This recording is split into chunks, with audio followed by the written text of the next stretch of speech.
A reading of Paul's letter to the Romans, chapter 7, verses 1 to 13, from Eugene H. Peterson's The Message.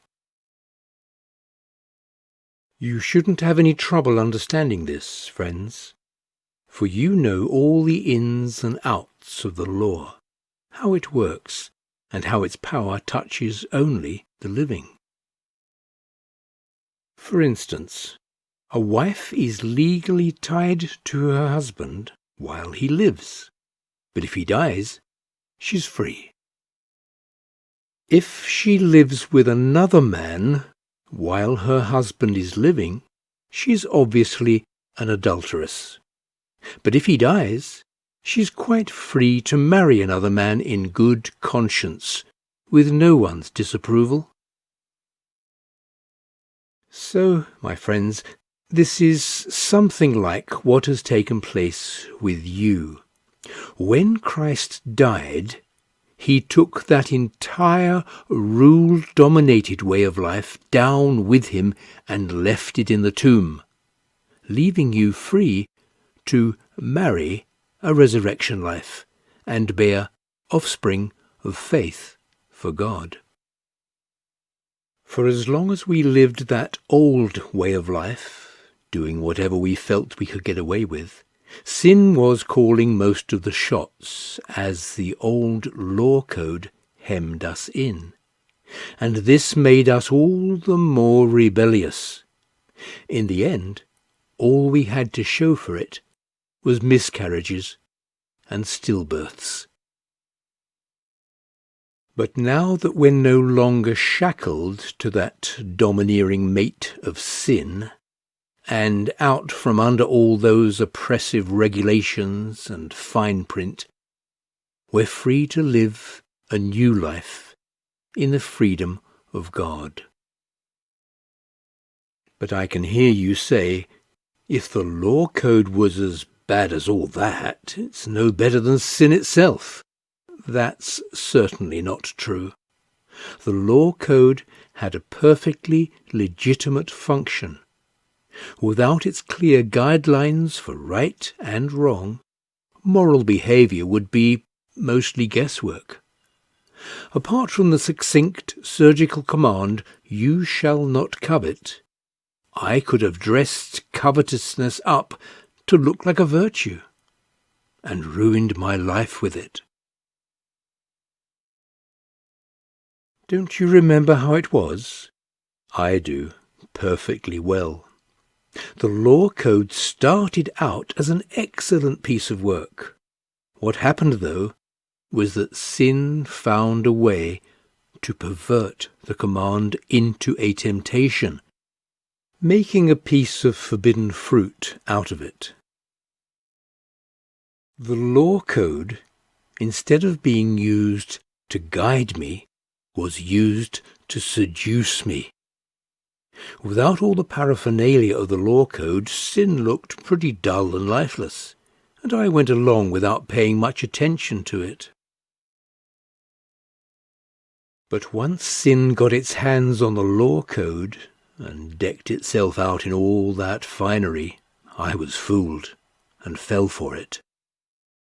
The very command that was supposed to guide me into life was cleverly used to trip me up, throwing me headlong.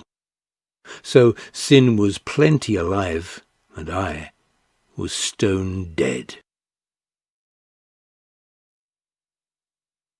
But the law code itself is God's good and common sense, each command sane and holy counsel.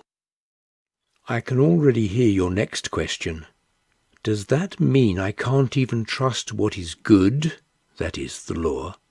Is good just as dangerous as evil? No, again. Sin simply did what sin is so famous for doing, using the good as a cover to tempt me to do what would finally destroy me. By hiding within God's good commandment, sin did far more mischief than it could ever have accomplished on its own.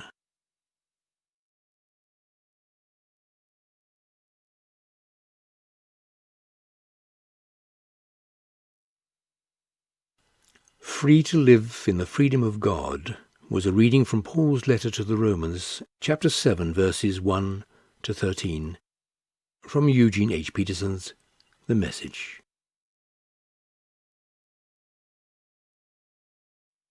The real question? The answer. A reading of Romans chapter 7, verses 14 to 25, from The Message. I know that all God's commands are spiritual, but I'm not. Isn't this also your experience? Yes, I'm full of myself. After all, I've spent a long time in sin's prison. What I don't understand about myself is that I decide one way, but then I act another, doing things I absolutely despise. So if I can't be trusted to figure out what is best for myself and then do it, it becomes obvious that God's command is necessary. But I need something more, for if I know the law but still can't keep it, and if the power of sin within me keeps sabotaging my best intentions, I obviously need help. I realize that I don't have what it takes. I can will it, but I can't do it. I decide to do good, but I don't really do it. I decide not to do bad, but then I do it anyway. My decisions, such as they are, don't result in actions. Something has gone wrong deep within me and gets the better of me every time. It happens so regularly that it's predictable. The moment I decide to do good, sin is there to trip me up. I truly delight in God's commands, but it's pretty obvious that not all of me joins in that delight. Parts of me covertly rebel, and just when I least expect it, they take charge.